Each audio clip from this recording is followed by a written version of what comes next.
Welcome to the CEO Pulse podcast, where you get the real, the raw, and the mind of entrepreneurship. Today, we're sitting down with Eric Malzone from Level 5 Mentors. How are you, man? Thanks for coming along. I'm doing great, Rafael. Thank you for having me on. I do a lot of podcasts, and I know how much work and energy goes into this. So I just wanted to say thank you in advance, and tell the listeners, hey, man, he does a lot of work for this. So go give him a nice rating and share the episode. Thanks for the props, man. You're coming on all the way from Montana, right? You're in Montana? Yeah, that's right. We were talking right before we got started, and I used to be a Cali boy and then moved over to Montana. It's crazy how we people at the beach want the snow, people in the snow want the beach, and it's just the never-ending story of human nature, right? The grass is always greener, yeah. Right. Crazy. So, tell us, how did you get started as an entrepreneur? And when you first got, kicked it off, what was your goal? Wow. Nice softball question to start. So going back, I'm like you mentioned, I'm originally from California. So I grew up actually in the Silicon Valley before it was all of that, before it was the Silicon Valley. I sound old, but back when it was orchards and I could ride my bike everywhere. And that's what I remember. And my dad was first generation Italian immigrant who went back to school late, his degree, and then started his provider at 31. And ever since I was in an environment where my dad was self-employed, he was, a business owner who was striving and struggling and thriving, and, all cycles, right, of being a business owner, meeting new challenges. And granted, he was a dentist, so it wasn't, entrepreneurship in its most ideal form, but it was definitely self-employment. And I think there's gray area in how you define all those things. So when I got into college, when I graduated in 1999, which was one of I seem to go from one financial crisis to the next, but it was the dot-com bust. So there were a lot of jobs going on. I wasn't able to get the things that I wanted. I wanted to go work at that, pets.com type work environment that just weren't available anymore. So I took the first sales job I can get, and it was for a company selling recruitment services. And it took me about 9 years of corporate life. So doing multiple sales jobs, running sales teams, doing promotions, from radio ads to real estate investments to legal publishing, you name it. I sold a lot of different things and I did well, but I was figuring out that I was not cut out for corporate life. I was in many ways self-selecting myself out because I was breaking things just to see if I can fix them. And I got bored in the status quo, and that frustrated a lot of my managers and directors and VPs. And when I got the chance started like this: is I got a text message, and this was in 2008. So this is back when we had T9 texting. I don't know if you guys remember that, but text message from an old college teammate. And it just said, "Hey, do you want to open a gym?" And I was like, yeah, it was Friday, it was happy hour in San Francisco. And I got this message from my friend in LA, and I was like, oh, interesting. And so I went and had a beer and texted him back within an hour. I'm like, yes, let's do that. So let's go. Kind of quickening up the meetings in San Francisco, putting in a trailer, driving it down to Santa Barbara, California, which was a town that I'd never been to, nor did I really know anybody. And in the worst recession of our lifetime, to open this little small business.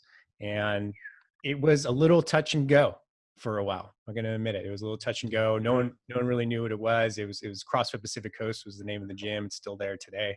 And first year or so,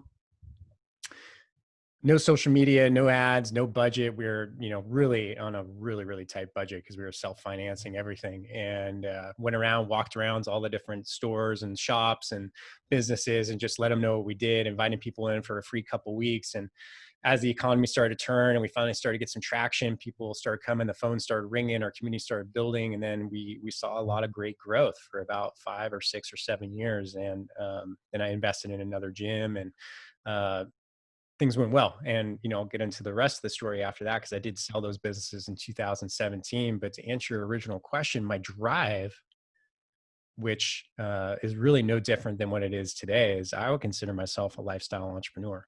I want my business, my life, things I do when I'm not working or engaging in my career, I want those all to align. And one of the reasons I live in Montana now, why I chose Santa Barbara back then, is because I want that. I want that freedom of lifestyle. I want that freedom of my time. So money is important to me. It always has been. It's a tool to get me to where I want to go. But if I mean sacrificing my lifestyle to get there, it's a non-negotiable for me. I won't do it. That's why I Mm. ski 60 days a year now, because I live in Montana. So that's yeah, that's what drives me. And part of that too is, understanding my values and my lifestyle. Um, is I really want to do something where I'm impacting people that I feel good at the end of the day.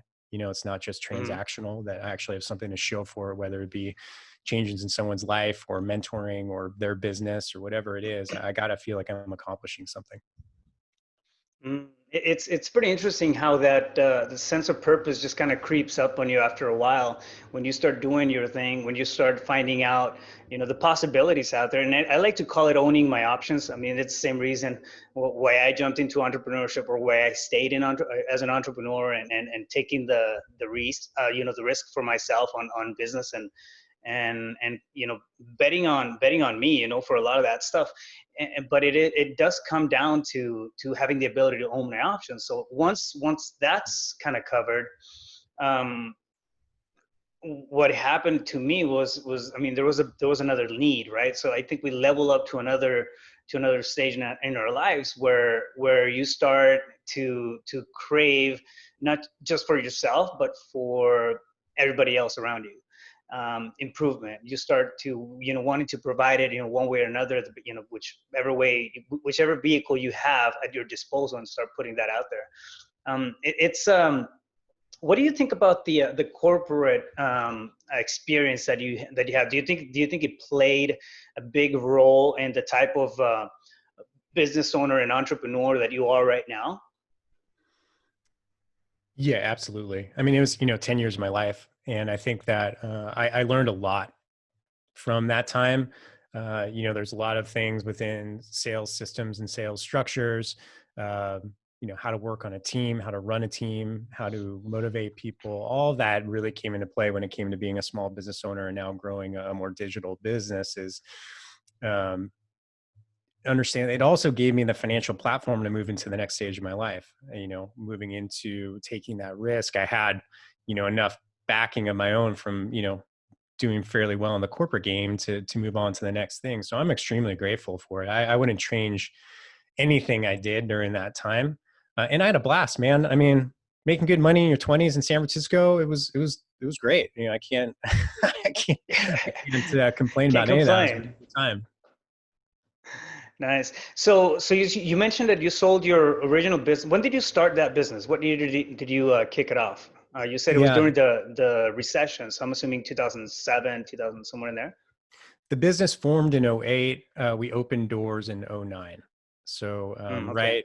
right, as everything was the proverbial shit was hitting the fan. That was when we opened. And um, yeah, so it was it was first kind of a slow crawl that turned into, a Hmm. drip that turned into a stream, and then it turned into a full on gushing flow of clients. And that was also, I mean, it was the timing was so interesting. And if CrossFit, and of course, CrossFit is in the news now for all the wrong reasons, but back then it was just getting started.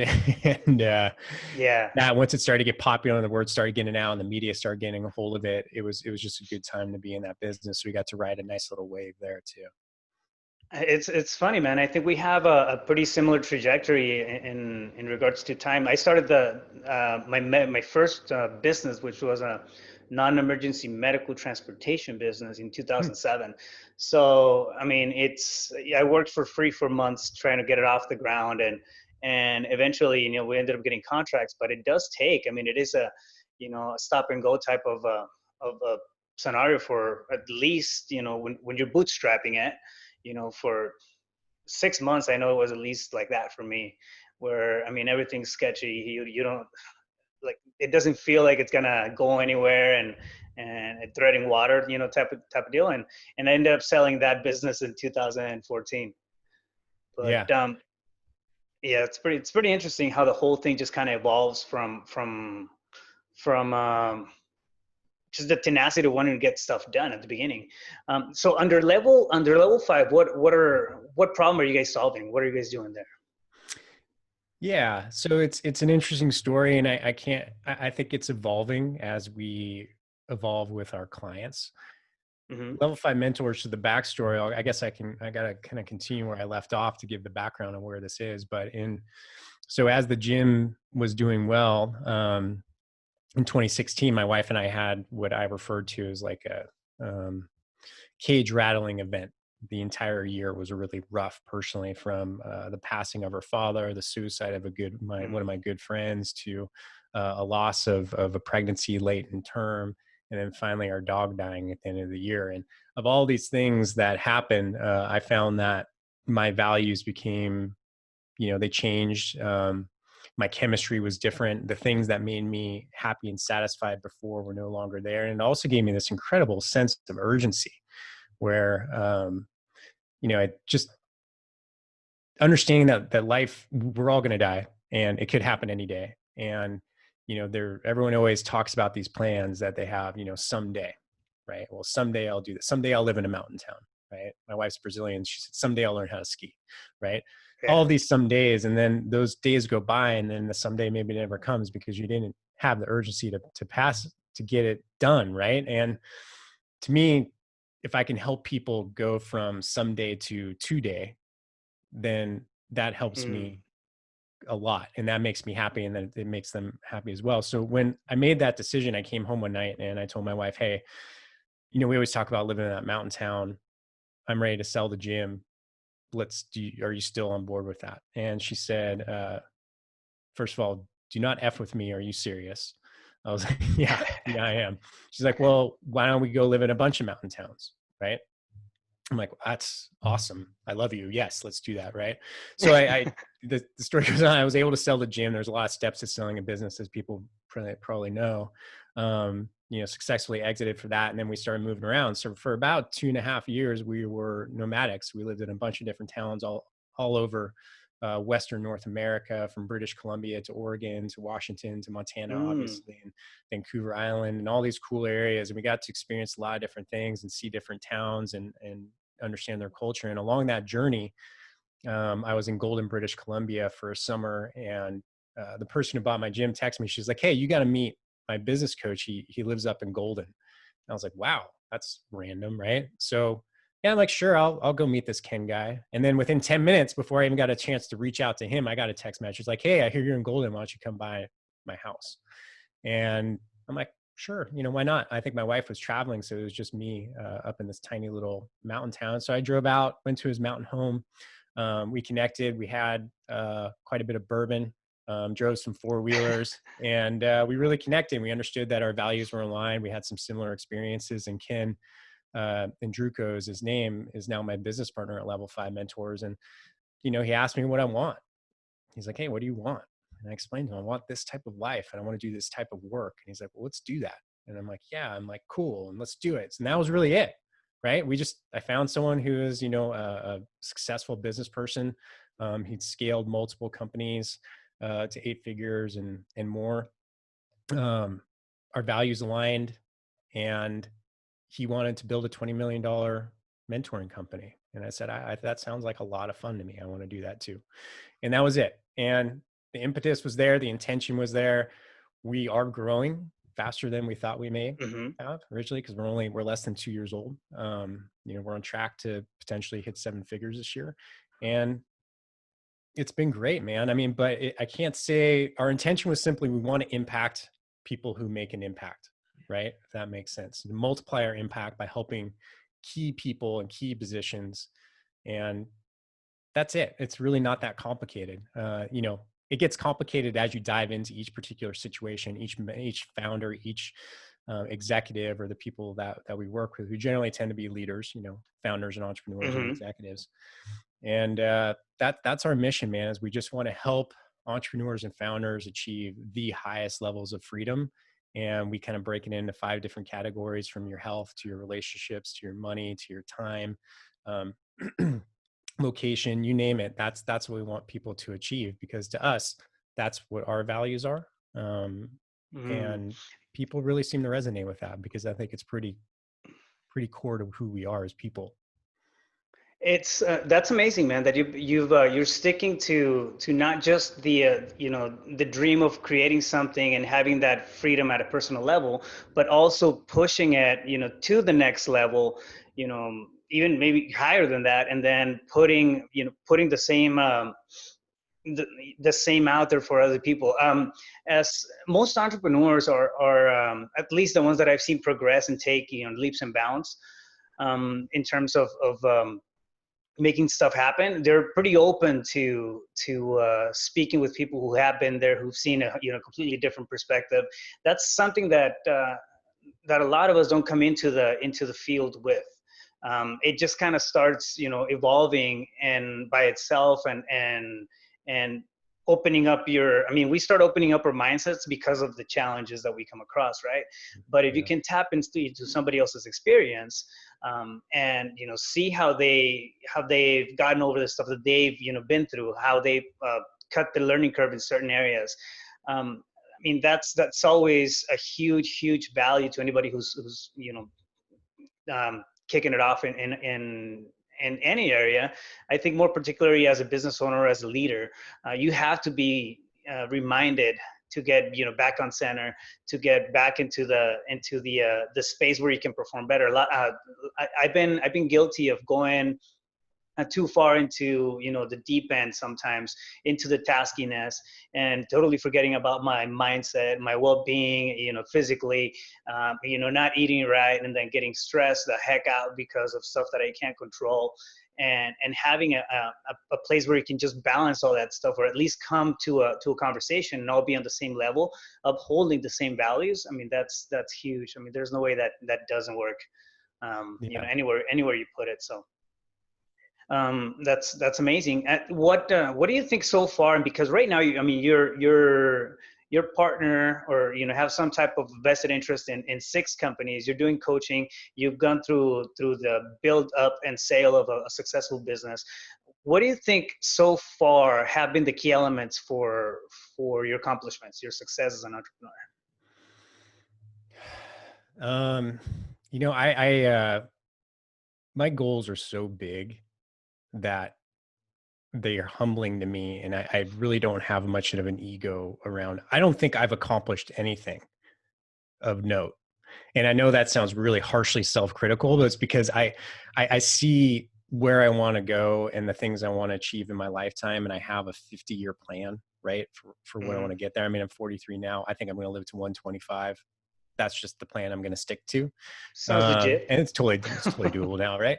So I think that's one thing. I think that, as it was funny, because I started working with a young entrepreneur today, and the first thing we tackled was her mindset and relationship with failure. And I think that's something that I truly believe. I welcome failure, as long as I'm failing fast and cheap. Right.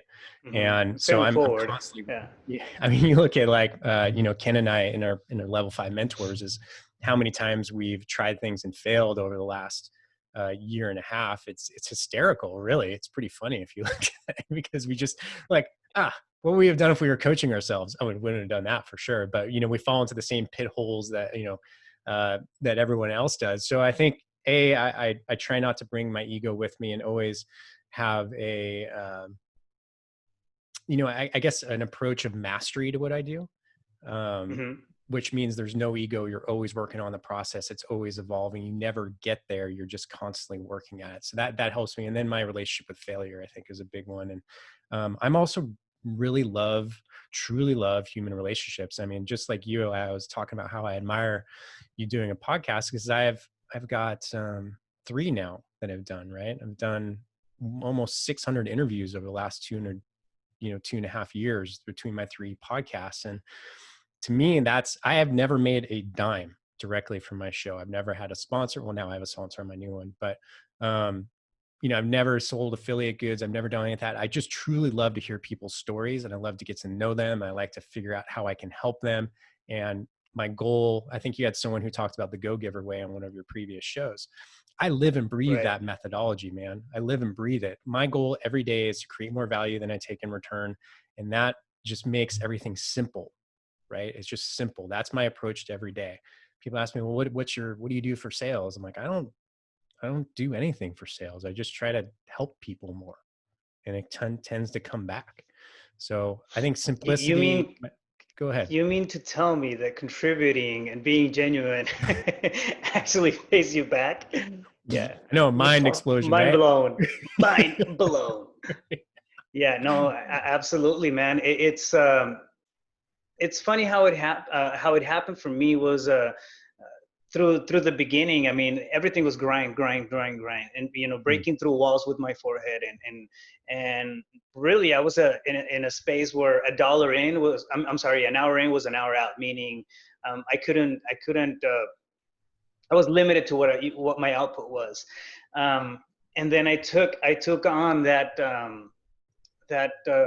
the thought process of the go giver mentality, and first off within my team, right, and then things started shifting within the team, and then next thing you know, like, somebody speaks well because they had a great experience about you, and then you get another opportunity, and then something else happens, and then you meet somebody else that was linked to that person because of 6 degrees of separation, or and it's crazy the type of conversations that you end up having and the circles that you end up falling into.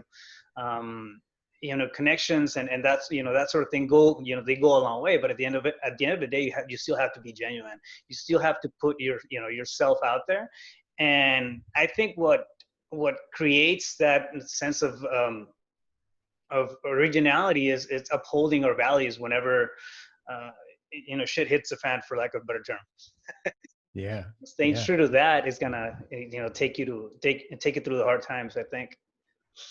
Yeah, man. Well um said. And it's an interesting thing, right? When you look at, I've gifted the Go Giver book maybe 100 times to people. And, yeah.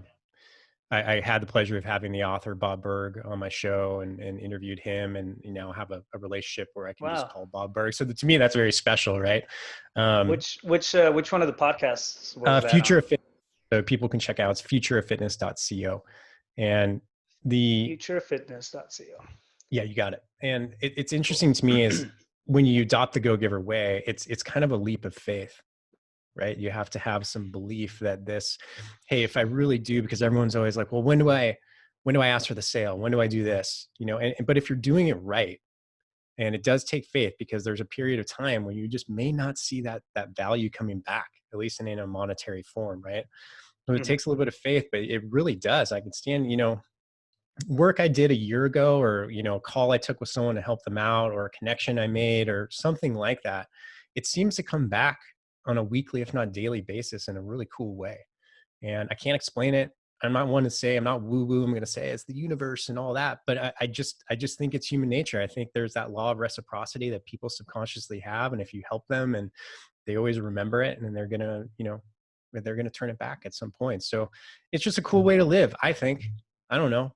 Just one Yeah, guy. putting out the energy, man. It's a good friend of mine. I mean, calls it that, exactly that. It's like his answer for a lot of the I want to say beautiful weird things that happen out there is like, it's energy. It's the energy that you're putting out. You're in a good space of energy, so you're bringing that energy back to you. Yeah, and you're right. It may sound a little woo-woo-ish, but I honestly think that's how things work. How does it happen? I don't know the particulars about it. I can't explain it. I just understand that if I operate from that space, good shit happens. so, Yeah, I, so, yeah, I, so I exactly. stay there. Yeah, that's exactly right. Yeah, yeah. Yeah, It's a good way to live, man. I appreciate it. yeah, yeah, exactly. I mean, it completely wraps around your whole successful set of mindset. What has been your biggest aha moment throughout your journey since you started and launched your first business up until now? Um, I mean, there's been so many, right? There's just been so Hmm. many. I think the hardest. Well, I'll answer that in two ways. I think the hardest thing as an entrepreneur is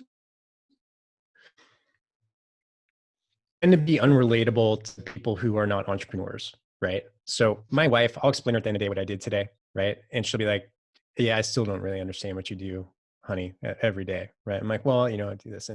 But if you get a bunch of entrepreneurs in the room together, we Hmm. understand, we relate, right? Because Right. like, oh yeah. And I think one of the big aha moments is no matter how successful somebody is, they always have those thoughts of, like I call it like the, F it, I'm just going to go be a ski tech, right? Like Hmm. I'm just going to go make 16 an hour and, call the day. I think Right. every entrepreneur has that thought periodically of like, you know what, God, that 9 to 5, that salary, that sounds pretty good, right? And that's a normal thought. And I don't care what level you're at, Yeah. well, maybe not, maybe not once you've reached complete financial freedom, like someone like Ken, my partner, is like, he doesn't have to work. He just does this because he enjoys it now. But I think that's one thing. And I also um, believe that having a long-term vision and plan is the most critical thing, because as long as you have that vision, you're constantly moving forward. Success, like I love this analogy that if a plane takes off from Boston and it's going to San Francisco over that 3,000-mile flight, right, and 6 hours, whatever it is, what percentage of time is it actually on course, right? And the number's different, but I always say about 8% of the time it's on course. So that means 92% of the time it's course correcting. Hmm. But it always ends up in San Francisco. Well, most of the time, right? It ends up where it's going. Right. And the point is like we're never going to get there in a straight line. There's always going to be course corrections and circles back and forward and diagonal and all these different ways. But if you know where you're going and your intention is to get there, you'll get there. But it's going to be different for every entrepreneur, every journey, every life. So it's really important to have that long-term vision. And it shocks me with how many people don't have life goals or what they want, never written down or put the thought. And it's like, what do I actually want at the end of the day? When everything's wrapping up in my world, my time here is ending. What will I want to have said I accomplished or done, or what do I want that to look like? And many people just, they walk around without a vision, and it blows my mind, and I don't get it. But that's the important thing, is like, you have to have this end goal. You have to have something you're working towards, because that's what's going to be your guiding light the whole time. It's absolutely 100%, man. It's I do an exercise when I do corporate coachings and trainings, and one of them we always kind of battle back and forth about how realistic it is to have a long-term plan, right? But I think setting up a plan has different purposes. So if you're looking for something strategic, something quick, something to boost up revenue, you're looking at a quarterly plan, right? Yeah. Something like that, something you can implement now. And then if you're looking at maybe expansion, I mean, right now, realistically, you want to, think maybe 3 years tops, something like that. But I always think it's important to have an out there type of plan, like, all right, cool, in 15, 20 years, I want to have this and that. The only purpose of having, a picture, a well-defined picture of something like that, it's to give you the beacon to follow. I mean, you're completely right, man. You're completely right. It doesn't have to be, super pragmatic or granular as far as the actions that you're going to take, to get from here to there. You don't know. You don't know if your life's going to change in 6 months. You're going to get a big opportunity, and then you don't need to, wait 20 years. It can happen in 2. We just don't know, right? But it's walking in that direction. There's got to be something that's pulling us that way, instead of just us pushing against whatever comes in our way, and reacting. And we have to be proactive about the type of life that we want, especially as entrepreneurs. We have people that depend on us for financial stability, and if we fuck up, I mean, they're out of luck as well. So absolutely, I love it. And when you set it up, when you start thinking long term, how how far out do you go? It's more of a technical question, but Yeah, I'm yeah, curious. yeah. It's like it's technical, right? I think, like I said, I go 5, 50, 75, and 75 just because that's like I would consider my lifetime goal, right? So Hmm. what those look like, and um, the other, I think when you look at this way too, is that it's really important. It gives you you have to have timelines so you get the sense of urgency. And I think there's a lot of power to having a 3-year plan too. I think Hmm. having that long-term vision and then having a 3-year plan is critical. There's something about that number, right? 3 years that you can actually kind of see it. It's close enough. It's like, oh, it's 2023. Okay. I can see 3 years in the future, right? I can understand that. I can predict some things that may or may not happen. Uh, and I think everyone totally overestimates what they can achieve in a year and underestimates what they can achieve in 10. And Yeah, that's the big absolutely. thing. Like every time I've set forth into a new venture, I'm like, by this time next year, I'm going to be crushing it. I get there. I'm like, I'm Two not even jets, close to where I wanted to 7 be. mansions. Yeah, too many things. Mike Tyson, right? Everybody has a plan until they get punched in the face, and Punch you're in going to the get punched in the face. face all the time. It's just going to happen. So yeah, I Yeah. think having a long-term vision and then working at 3-year increments, and then you can back that down into years and then 90 days, right? Working by quarter, I think you can get really strategic and tactical within those components. Hmm. Um, what's your thought process on dealing with I'm curious with adversity. I mean, obviously you were saying earlier that you fail often, fail cheap. I like to add, fail forward. Every time we fail, we learn something, and we can use that, put it in our tool belt, and then improve from that going for the future, right? But how do you deal with whenever you've gotten hit? And I'm sure you've gotten hit with unexpected stuff and just really adversity that kind of sets you back. Yeah. I think understanding that when you hit adversity, it's okay to freak out. Mm-hmm. It's human reaction. You can't always control your emotions. You can only control your reaction to them, right? Just classic Stoic philosophy. I'm sure, you're well acquainted with it, and giving yourself an opportunity to step back and not this. And this has taken me a long time, is just don't have a knee jerk reaction, right? If you feel like you hit some adversity, somebody wronged you, you lost a client, the last thing you want to do is start banging out an email when you're high on emotions, right? And be like, well, I'm going to show Yeah, them or rah. I don't need them. Don't, yeah, don't do Yeah. that. Like that's number one. I think you take a step back, go maybe take the afternoon off. I know it sounds like, because everyone, when you hit adversity, the first thing you want to do is take action, right? Take Mm-hmm. action. Like, oh, I got to do something. Well, I'm going to go, hit the phones, or I'm going to do something right now. I'm going to get back at that person or that thing or whatever it may be. It's easy to act highly out of emotion. So I think when you hit adversity, you hit walls, whatever it may be, just take some moments to just literally take a walk around the block, right? Just stop. Maybe put your email away for a day, get a good night's sleep, hit it again when you're fresh in the morning or whenever it may be that you need to rejuvenate. Sometimes a 15-minute nap can change your life, right?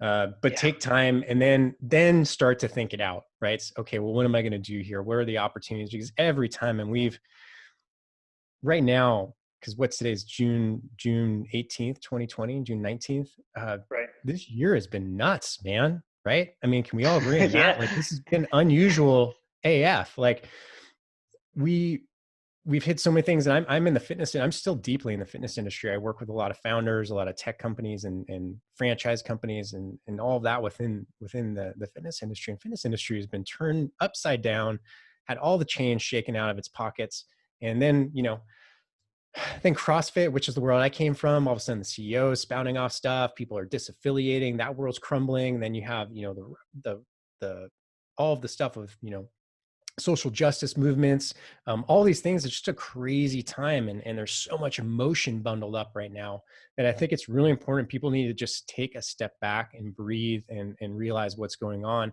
And then, and all this change, right? As entrepreneurs, we're all like, ooh, we love change.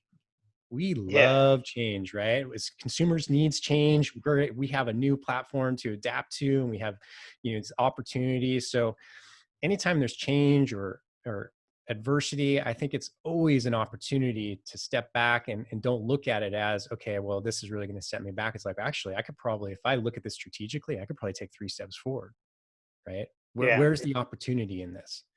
And I think that's something that I've been hard pressed to learn over the years. And when this economic crisis hit, as bad as coronavirus and the pandemic and everything it did, this time around, when I saw this happen, I was like, okay, let's stay calm, Eric. Like, where are the opportunities here? And I literally, strategize, talk to different people, see what the market was doing. And then I align myself with new companies. And I'm just really excited that I'm now in a position to help a lot of people move forward in an industry that I love, the fitness industry, but honestly been ripe for disruption for a very long time. So I guess whenever there's adversity, there's probably change. And whenever there's change, there's opportunity. And if you can just kind of follow that continuum and have belief in it, I think that helps a lot.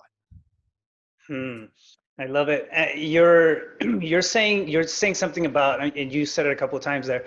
It's about not having a knee-jerk reaction. So actually having the aptitude to recognize when you are gonna just freak out, and then pump your brakes and sit back, think about it, and actually respond instead of reacting to something. I mean, it's one of the biggest things. One of my old mentors once mentioned, or he said, and I don't know if it's a quote out there, it's famous, but he said, "Don't just stand there. Don't just do something. Stand there." So it makes. I mean, it just made a lot of sense. And okay, when I feel like I'm getting overwhelmed, I don't just do something. I just stand there. And it may be for 2 minutes, and maybe for 2 days.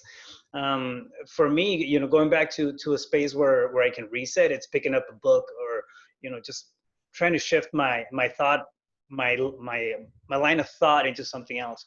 But yeah, you're right. I mean, it's something gets disrupted, opportunities tend to flow in, and if you're in the space where you're just responding, or I'm sorry, reacting, you're not gonna be able to see those.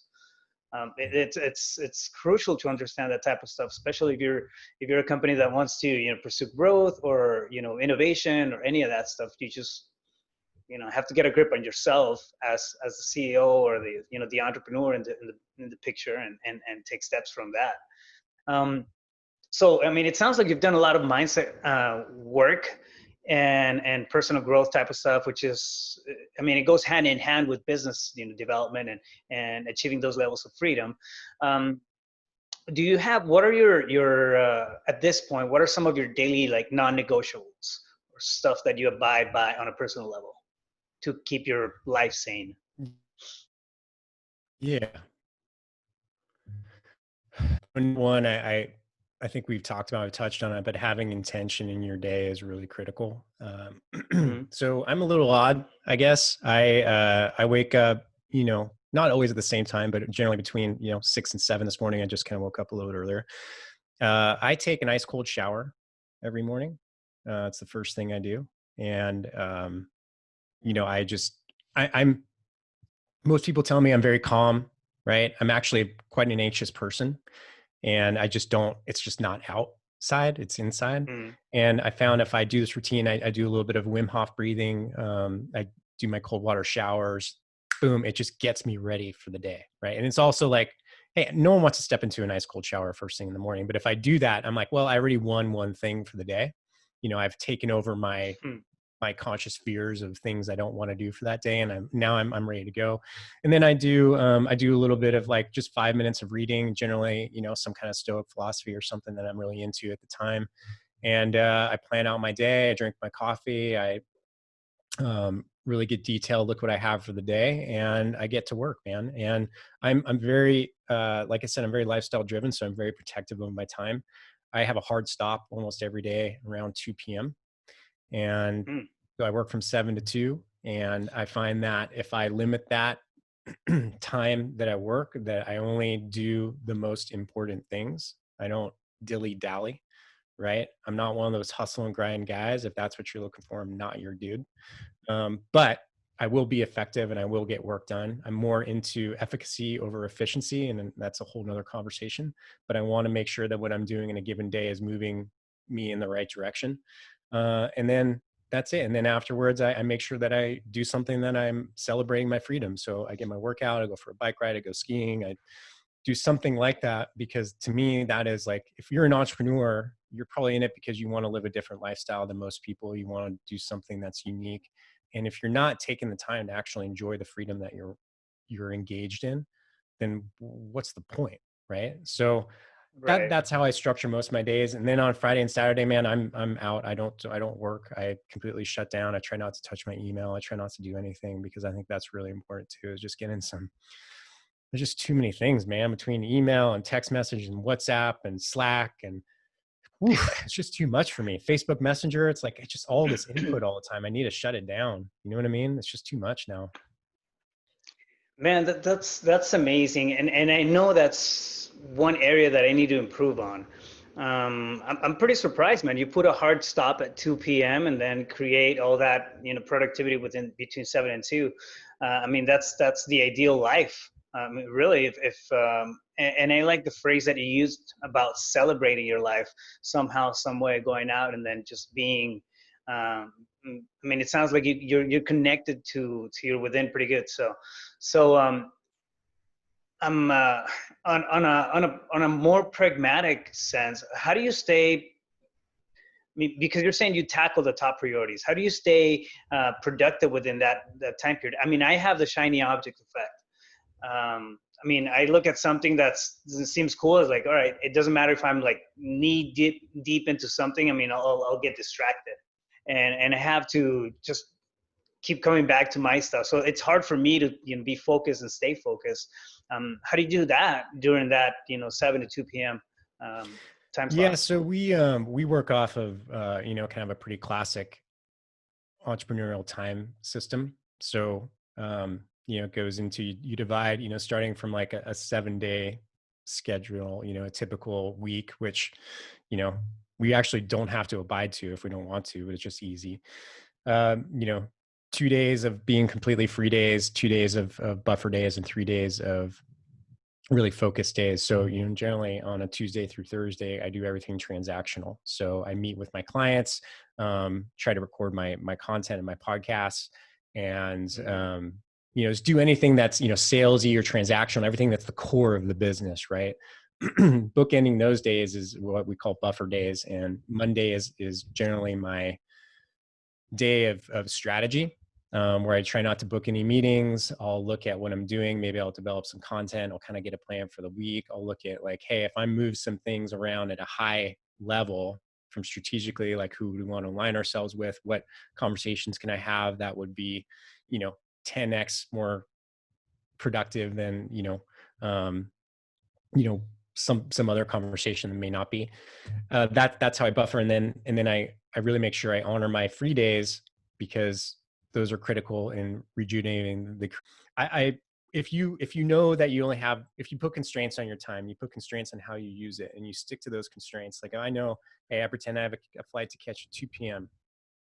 Right? I can't dilly dally. I got to get the things done. And I think what happens is people give themselves too much time, and that's why they're unfocused. Right? I don't think we're Mm. created to be incredibly focused for 10 hours a day. I just don't think we're that way. I'm not that way. So if I can condense that down, like, I have all my client meetings between 8 a.m. and noon, because I know that's my best. That's when I'm at my best, right? I can really see things clearly. And I've got that, first caffeine high of the day. And then you go from there. And I think what I was alluding to, I don't know if people heard it, but if you have a large goal and you want to get there, but you only have a constraint on your time, you're only going to take meetings or pursue relationships or transactions that will get you there. You won't deal with and I don't want to sound bad, with the small stuff, right? Because that's how you get busy. And when you get busy, you're not always productive, but you want to be, man, if I could have 2 calls every day that were with clients who are paying me what I think we're worth, right? And that will get us to our goal, and that I know I can grow with these clients and I can give them the best 2 hours I could possibly give them for that day, then I think I can grow a business that way. In fact, Mm. I know we are growing a business that way. So I just think it's just a simple, like, you got to look at your beliefs. Like, at what point does someone tell you got to work 10 hours a day to hustle and grind and do all these things? And who's telling you that? Right? I mean, what does that align with your values? I don't know. I question everything. Like, why do we eat 3 meals a day? Still there? Yeah, yeah, I'm here. We get a couple of pauses. No, yeah, I mean, you're right on the money, and I'm actually, man, that's something that I know I have a lot of improvement to do. I really get obsessed about the stuff that I'm doing, about the projects that I'm working on, and I get carried away in the amount of hours that I put into it. And I'm always on a rush. Like anybody that knows me, I'm always rushed and I'm always late because I mean, my relationship with time is all jacked up. That's a story I keep telling myself, Yeah. but it's it's something that I hadn't really I haven't really given it the due time in terms of thinking about it. And what you're doing literally is burning the boats, and, for time. And I mean, you have this window, and this is what I'm going to do in this window, which sounds perfectly logical, and I'm going to give that a shot. But I mean, it's a really really good way to really put yourself in a spot where you have to perform. Um, yeah, it's tricky for me, for example, to do that kind of stuff when I'm excited. I'll lose hours and hours and hours doing, what I'm working on because I lose track of time. Sometimes I even forget to eat, and I'm so focused. And it's not because uh, I'm looking to grind, or it's not a matter of greed. It's not any of that stuff. It's just, I'm enjoying the space where I'm at that particular moment, and then I lose track of time. But then again, like where does the rest of the balance of the life that my ideal life, my perfect life, the life that I want, where's that at? Yeah. It's yeah. Like I need a lot of counterbalance in my life, and that's a great way to do it, man. That's Yeah. awesome. Works for me. Yeah, I'm gonna take that one from you if you don't mind. Um, the so what's anybody who's starting off as an entrepreneur, anybody who's jumping in, especially because you do coaching and it's coming from somebody who's been in the business, in the entrepreneur life, and has taken leaps and bounds and in progress and creating the life that you want. What's the advice? What would you tell somebody who's just jumping into entrepreneurship? Um, get a mentor. And I don't just say that because, I run a mentorship company and I do a lot of it, but because I've always had one or two. And Mm, that same how here. just Yeah. knowing that you have someone in your corner that you can, fall back on, get some advice, move forward, picks you up, lets you know that you're on the right path.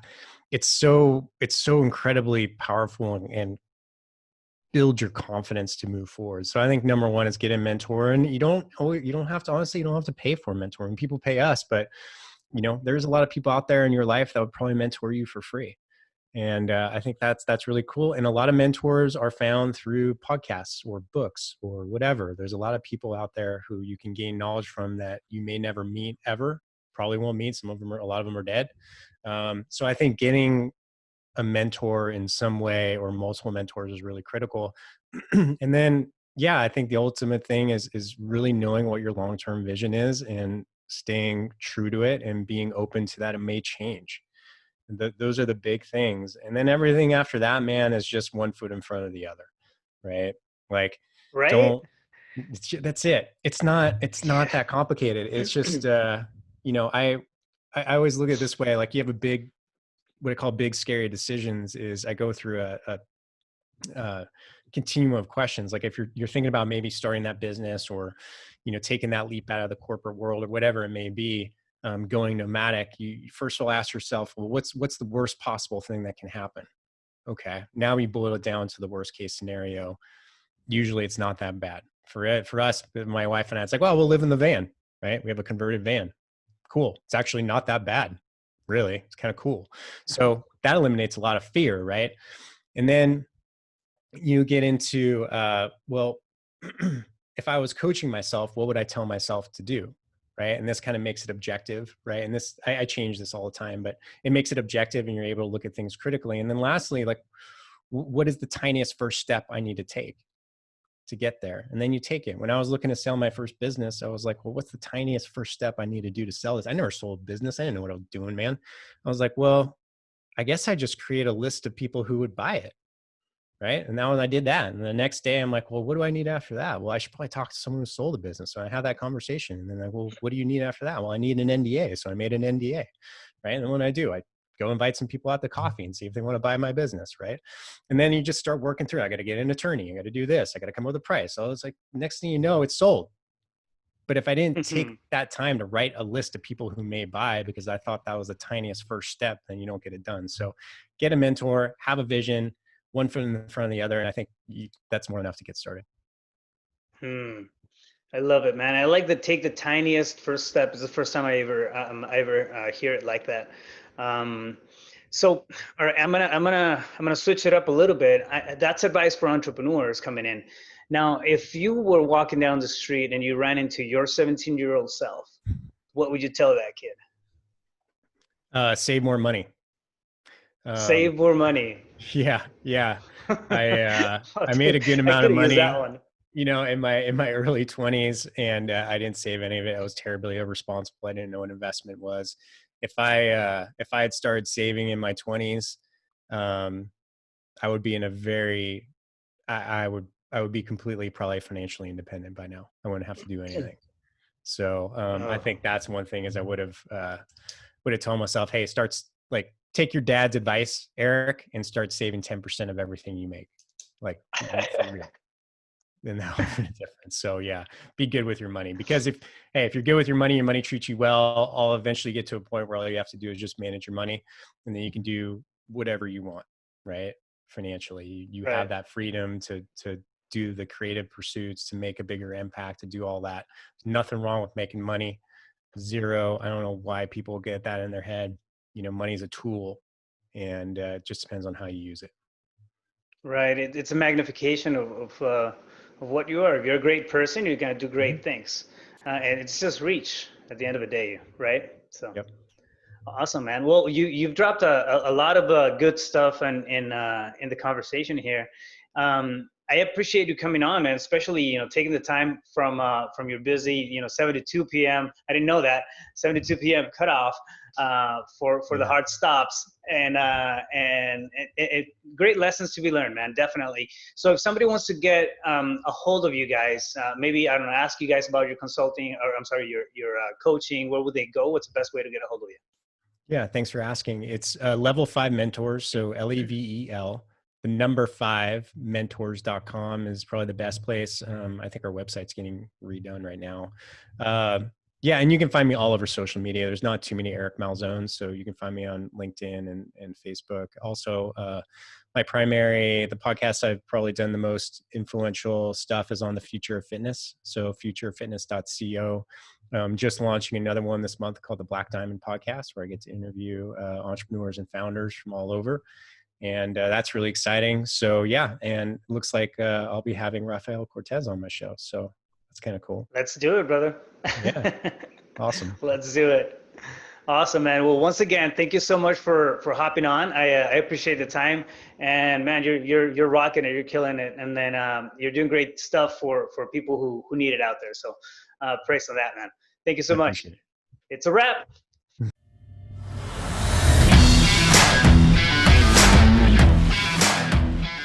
You just got a backstage pass to the real, the raw, and the mind of entrepreneurship. Make sure you follow us on YouTube and iTunes, and check out our website at ceopulse.com. Stay tuned, stay focused, you got this.